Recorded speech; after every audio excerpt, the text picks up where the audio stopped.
J'ai 60 ans. Si je pouvais vivre 5 ans encore.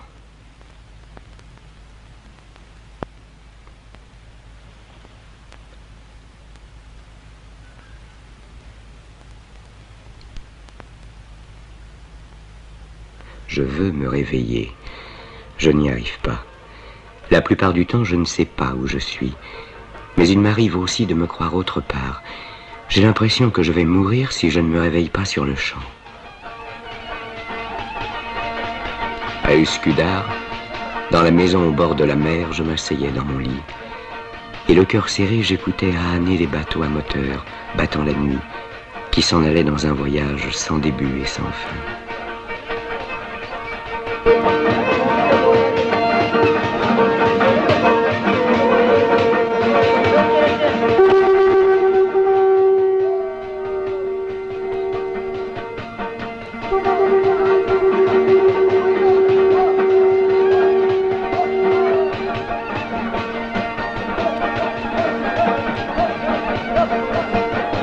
Le bruit du moteur déborde de nostalgie. Il vous appelle quelque part, très loin. À Uskudar, devant la maison, les eaux du Bosphore ont une autre voix, plus douce, plus secrète.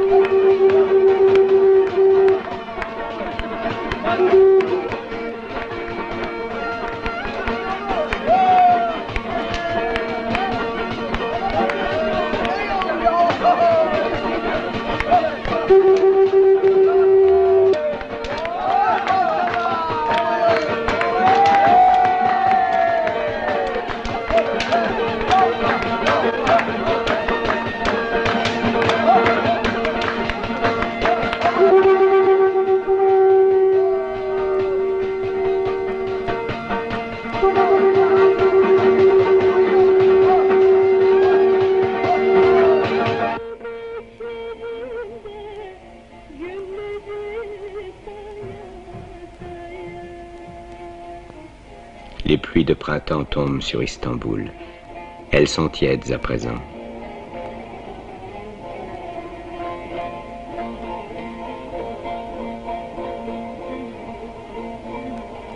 Il y a des villes où tu peux te balader un mois durant sans qu'elles finissent. J'aurais dû aller là-bas voir ce qu'il en est du monde.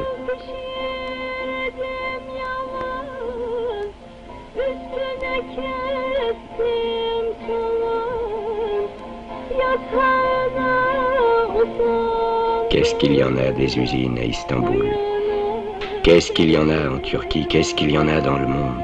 Innombrables. Et combien d'hommes, combien se disent: si je ne trouve pas de travail, si je n'en ai pas, qui sait combien de chômeurs il y a dans le monde?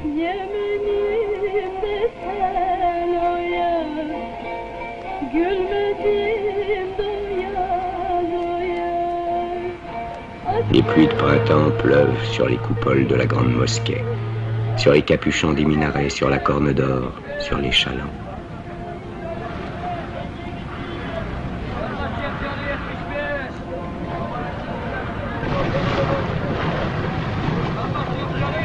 Les pluies de printemps tombent sur le marché aux poissons.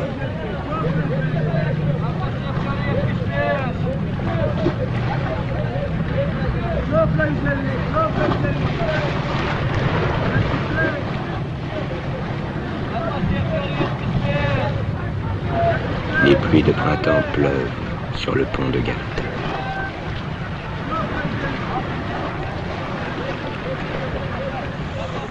Je n'ai jamais reçu, sans rien donner en échange, d'argent de personne, sauf de mon grand-père les jours de fête.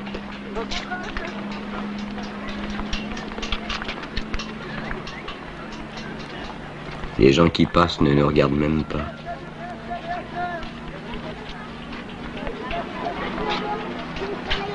Il ne passe tout de même pas que des salauds sur ce pont. Tu crois qu'on est camelot de père en fils chez nous, dans la famille? T'es un aristocrate, mon vieux, un fils de pacha.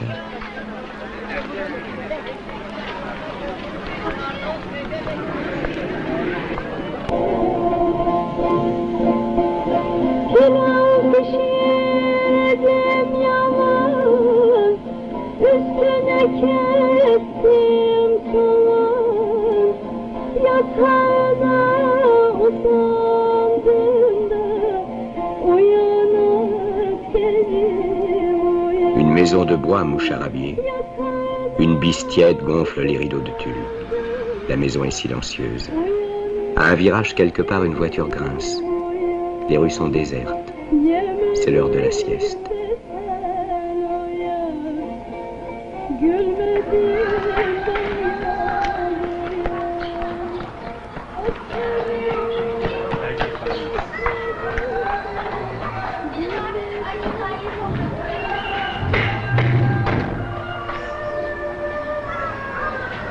Entre les maisons noircies, aux fenêtres ensaillies pour la plupart, rampe la rue tortueuse, étroite, toute seule.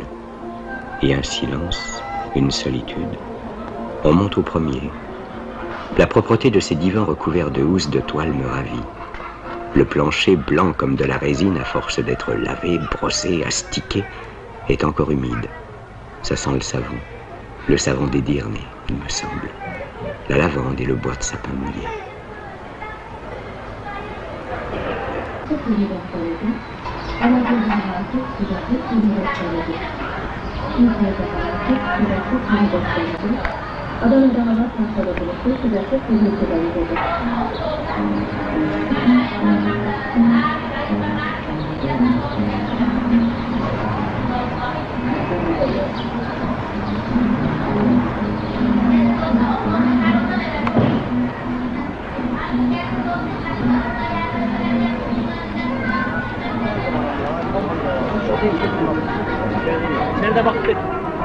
Je n'ai pas encore appris qu'il est un métier consistant à soupçonner tout le monde, que l'on ait pour cela des raisons ou non.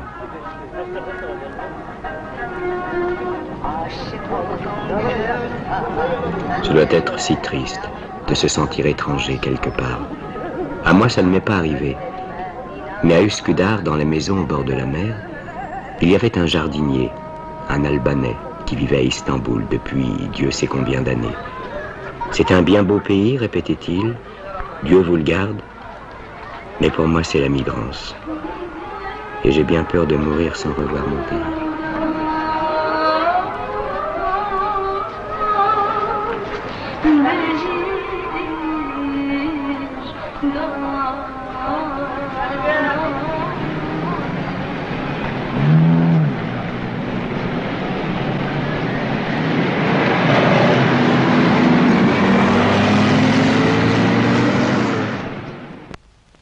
Maître Galip est célèbre pour les drôles de choses auxquelles il pense.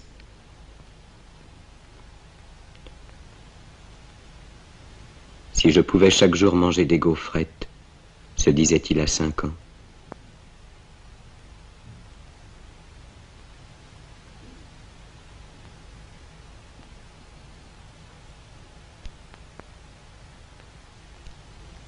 Si j'allais à l'école, se disait-il à 10 ans. Si je pouvais sortir avant la prière du soir de la boutique de coutelier de mon paternel, se disait-il à 11 ans. Si j'avais des souliers jaunes, si les filles me regardaient, se disait-il à 15 ans.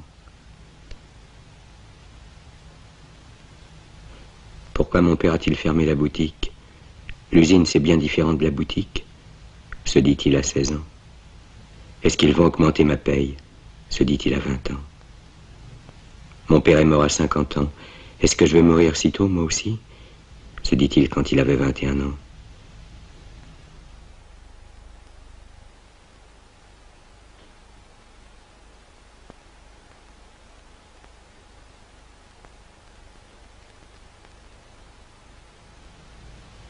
Et si je n'ai pas de travail, pensa-t-il à 22 ans.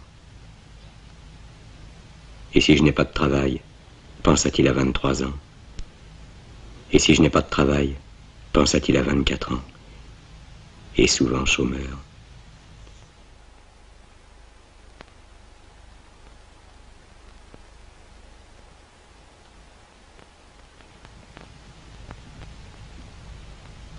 Jusqu'à l'âge de 50 ans, il se dit, et si je ne trouve pas de travail? À 51 ans, il se dit, j'ai vieilli, j'ai vécu 1 an de plus que mon père. Et maintenant, il a 52 ans. Il est chômeur. Et en ce moment, il s'est laissé prendre par la plus bizarre des idées. À quelle heure je vais-je mourir? Est-ce que j'aurai une couverture sur moi quand je mourrai?